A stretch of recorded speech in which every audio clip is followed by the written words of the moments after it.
Hello, good evening, नमस्कार भैया और राम राम। क्या हाल है आप सभी का? आशा करते हैं अच्छे होंगे। तो चलिए इसी के साथ जानते हैं 29 अगस्त दिन शनिवार आज के बुंदेलखंड के मुख्य समाचार एवं बड़ी खबरें। आज बुंदेलखंड की पहली बड़ी खबर है झांसी जिले से। झांसी जिले में चिरगांव में प्रेम प्रसंग का मामला अब थमने का नाम नहीं ले रहा है। झांसी के रहने वाले राजेश प्रजापति का कहना है कि मेरी पत्नी का अफेयर 5 साल से उस गांव के युवक से चल रहा था, लेकिन यह शादी के पहले उनके घर वालों ने मुझसे यह बात छुपा कर रखी हुई थी। बॉयफ्रेंड के मोबाइल चेक करने पर उनकी पत्नी के साथ उनकी कई सेल्फी मिली और दोनों ने घर के अंदर एक बेडरूम में तस्वीरें ली हुई थीं। बॉयफ्रेंड के मोबाइल में कमिश्नरी चूड़ी लाने की बातचीत भी रिकॉर्डिंग का पता चला है कि मेरे ना होने पर वह मेरे घर पर पत्नी के लिए चूड़ी लेकर आता था। इसके बाद मैंने उसी दिन दोनों की शादी करा दी, लेकिन अब ससुराल वाले मुझे धमकी दे रहे हैं। वही नहीं चाहते कि मामला सामने आए। उनकी बेटी मेरे घर से जेवर और रुपए भी ले गई, इसलिए मैंने 27 अगस्त को चिरगांव थाने में जाकर पत्नी और बॉयफ्रेंड और ससुर के खिलाफ धोखाधड़ी और धमकी देने का मामला दर्ज कराया है। मेरी जान को खतरा है, मेरी रक्षा कीजिए। यह कहना झांसी के उस युवक का है जिसकी पत्नी को बॉयफ्रेंड के साथ पकड़े और दोनों की शादी करा दी है। अगली खबर बांदा जिले से है। उत्तर प्रदेश सरकार ने रक्षाबंधन के अवसर पर करीब 2 दिन तक सभी बहनों को फ्री मुफ्त बस सेवा उपलब्ध कराई है। रक्षाबंधन के पर्व पर महिलाओं को रोडवेज बसों में मुफ्त यात्रा की सुविधा दी है। यह सुविधा 27 अगस्त की सुबह 6 बजे से शुरू होकर 29 अगस्त मध्य रात्रि 12 बजे तक लागू रहेगी।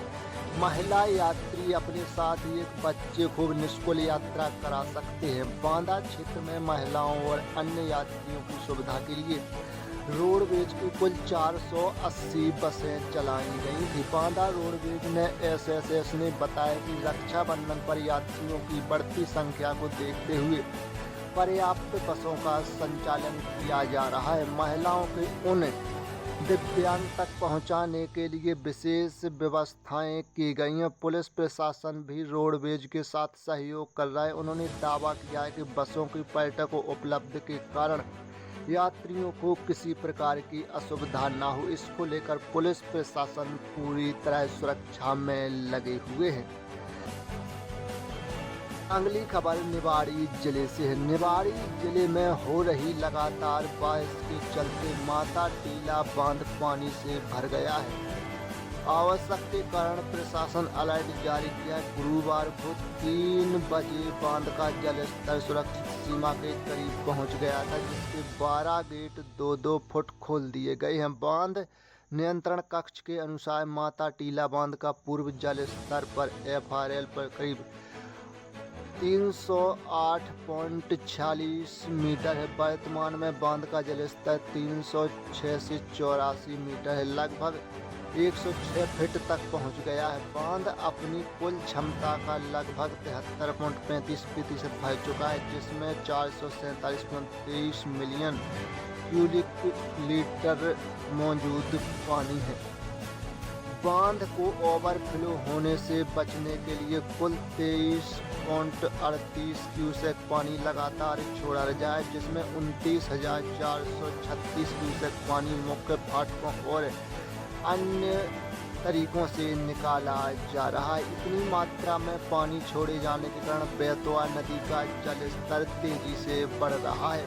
जिला प्रशासन ने नदी के किनारे बसे गांवों और निचले इलाकों में रहने वाले लोगों को सतर्क रहने और नदी के तट से दूर रहने की अपील की है। जिले में लगातार हो रही तेज बारिश के कारण नदी नाले उफान पर हैं। स्थिति को गंभीरता से देखते हुए पुलिस प्रशासन ने अलर्ट जारी किया है। अगली खबर हमीरपुर जिले से। हमीरपुर के सीमा पूर्वी महोबा जिले के पिछले 1 सप्ताह से हो रही लगातार बारिश के चलते नदियों का जलस्तर बढ़ रहा है। चंद्रावल नदी उफान पर है, जिससे गांव को जोड़ने वाले कई रफ्ते डूब गए हैं। दर्जनों गांव एवं तहसील मुख्य संपर्क टूट गई है, जिसके साथ ही बांधों से पानी छोड़े जाने के कारण बेतवा और यमुना नदी का जलस्तर तेजी से बढ़ता जा रहा है। मोहदा क्षेत्र में चंद्रावल नदी के किनारे स्थित रायचंद और कई ऐसे गांव हैं जो कि डूबने की स्थिति में हैं। सिरसौल और अन्य भी हैं जिसके रपटा पानी में डूब गए, जिससे लगभग 1 दर्जन गांव मौजूदा संपर्क टूट गया, जिससे गांवों के निवासियों को आवाजाही में बहुत परेशानी हो रही है। अगली खबर जालौन जिले से है। जालौन में रक्षाबंधन के कुछ ही घंटे पहले 2 सगे भाइयों की मौत हो गई है। बड़े भाई कुएं में मोटर निकालने उतरा था, अंदर जहरीली गैस की चपेट में आने से बेहोश हो गया और डूबने लगा। बड़े भाई को डूबता देख छोटा भाई कुएं में उतर गया और देखते ही देखते 60 फीट गहरे पानी में डूब गए। घटना जिला मुख्यालय से करीब 50 किलोमीटर दूर केलिया थाना क्षेत्र के करिया बली गांव में है। दोनों भाइयों की सगे भाइयों की डूबने से मौत हो गई, जिससे एक बहन 3 घंटे बाद राखी बांधने के लिए पहुंचने वाली थी, पर बहन के पहुंचते ही दोनों भाइयों के शव पोस्टमार्टम के लिए भेजे जा चुके थे। बहन ने रोते हुए कहा कि अब मेरे दोनों सगे भाई चले गए, अब हम किसे राखी बांधें, अब किसकी कलाई पर राखी बांधें, यह दर्द देखने को मिला है। अगली खबर ललितपुर जिले से। ललितपुर में पिछले 3 दिनों से रुक रुक कर हो रही बारिश के कारण नदियां और तालाब उफान पर हैं।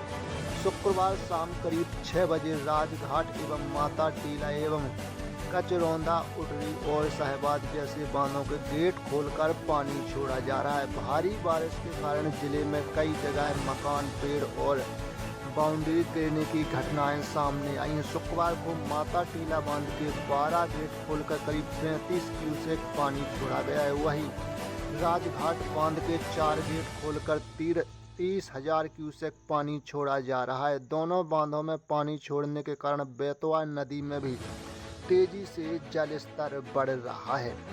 अगली खबर भी ललितपुर जिले से है। ललितपुर जिला कारागार में शुक्रवार को रक्षाबंधन का पर्व मनाया गया है। इस अवसर पर सैकड़ों बहनें अपने भाइयों से मिलने और उन्हें राखी बांधने के लिए